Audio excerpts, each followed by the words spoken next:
जनतेचा आवाज 24/7 न्यूजमध्ये आपल्या सर्वांचं स्वागत. पाहूया बातमीपत्र विस्ताराने. प्रयागराज येथील महाकुंभाच्या पर्वावर गंगाखेड तालुक्यातील धारासूर येथील गुप्तेश्वर मंदिर परिसरातील दक्षिण वाहिनी गोदावरी नदीकाठी महाकुंभ शाही स्नान कार्यक्रमाचे आयोजन आज दिनांक 26 फेब्रुवारी रोजी करण्यात आले. महाशिवरात्री गुप्तेश्वर मंदिर व धारेश्वर भगवान यांच्या त्रिवेणी संगमातून या शाही स्नानाचे आयोजन करण्यात आले. सकाळी 6 वाजल्यापासून हजारो भाविक भक्त या स्नायी स्नानासाठी आले होते. सकाळी 8 वाजता गावातून भव्य मिरवणूक काढण्यात आली. महंत महामंडलेश्वर मनीष भाऊ अच्युत महाराज दास्तारपूरकर समवेत महंत महामंडलेश्वर वारकरी फळकरी आणि गळकरी यांच्या एकत्रीकरणातून हा महाकुंभ मेळा आयोजित करण्यात आला होता. निमित्त सर्व गावकरी पंचक्रोशीतून आलेल्या लोकांना व तुम्हा पत्रकार बंधूंना हार्दिक शुभेच्छा. हे जे आज कुंभ मेळावा जे धारासूर इथे आयोजित करण्याला 144 वर्षानंतर हा महायोग आलेला आहे. यात आधी आता शक्यच नाही, प्रयागला तर जाणं शक्य नसतं. त्यामुळे धारासूर इथे आज आम्ही गावकऱ्याच्या वतीने प्रयागराज जसं कुंभमेळा आयोजित केला तसंच त्या धर्तीवर धारासूरमध्ये दक्षिण वाहिनी गोदावरी महाराष्ट्रात जी की नाशिक नंतर धारासूरमध्ये दक्षिण वाहिनी गोदावरी आहे, त्याचं खूप काही असं आता 12 वर्षांना या असं आमचा कुंभमेळा जो होणार आहे. तर इथं एक तीर्थक्षेत्र गुप्तेश्वर मंदिर धारेश्वर ची पिंड आहे दक्षिण वाहिनीमध्ये. पुरातन विभागातर्फे या गुप्तेश्वराचं काम सुद्धा चालू आहे. या मंदिरासाठी जीर्णोद्धाराला 29 कोटी मंजूर झाले, त्यापैकी 14 कोटी आले आणि आमचं काम जवळपास 30% चालू आहे, पायाभरणी सुरू आहे. आज आपल्या धारासूरमध्ये महाशिवरात्र महोत्सव 2025 चालू आहे. या निमित्तानं श्री रामकथेचं आयोजन केलेलं होतं. ही कथा 7 दिवस चाललेली आहे. आज महाशिवरात्रीच्या निमित्तानं आज कथेची सांगता होत आहे. त्याचबरोबर धारासूरमध्ये आज शाही स्नानाचे किंवा अमृत स्नानाचे सुद्धा नियोजन केलेले होते. या निमित्ताने जवळजवळ हजारोंच्या संख्येने भाविकांनी या दक्षिण वाहिनी गोदावरीमध्ये शाही स्नान केलेलं आहे.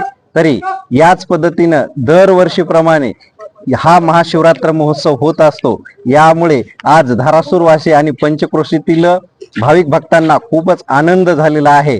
असाच सोहळा हा सिंहस्थ पर्वणी सोहळा 2028 मध्ये होणार आहे. तसंच या मंदिराचं काम सुद्धा जवळजवळ त्या सोहळ्यापर्यंत कंप्लीट व्हावं हीच भगवान शंकर चरणी प्रार्थना करतो. दक्षिण वाहिनी गोदावरी या ठिकाणी आहे. गुप्तेश्वर भगवान परमात्मा आहेत आणि धारेश्वर भगवंताची त्या ठिकाणी पिंड आहे. असा हा पर्वकाळ पुन्हा येणे नाही.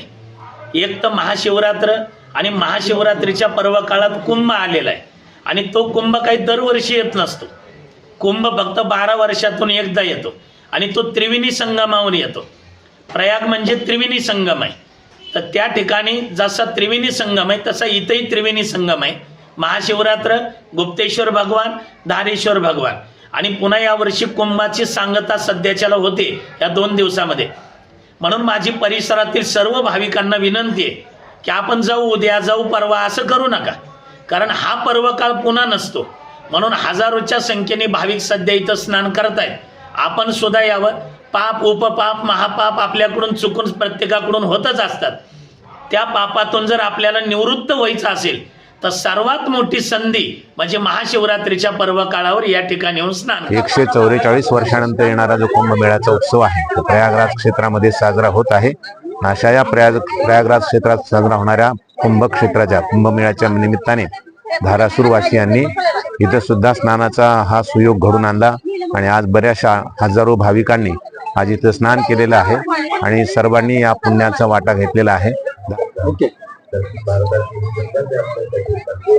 144 वर्षानंतर जो योग घडून आलेला आहे भारतामध्ये कुंभमेळ्याचा, तो प्रयागराज इथे जरी असला तरी सर्वसामान्य जनतेला ज्यांना जाता आलं नाही त्यांच्यासाठी हा मोठा पर्व धारासूर भूमीमध्ये आज घडून आलेला आहे. इथे मनीष महाराजांनी आवाहन केल्यानंतर हजारोच्या संख्येने भाविक आज उपस्थित आहेत आणि आमच्या गावकऱ्यांच्या तर्फे आम्ही शक्य तेवढी सोय त्यांना इथे देऊ केलेली आहे. स्नानासाठी वेगळं, महिलांसाठी जागा किंवा घाटाची स्वच्छता किंवा अल्पोपहार अशा सोयी आम्ही त्यांच्यासाठी केलेल्या आहेत आणि भाविकांनी त्याचा खूप आनंद घेतला आहे आणि शक्य तेवढ्यांनी इथे स्नान केलेले आहे. त्यामुळे सर्व धारासूर वासियांतर्फे मी सर्वांचे धन्यवाद मानते आणि अभिनंदन करते.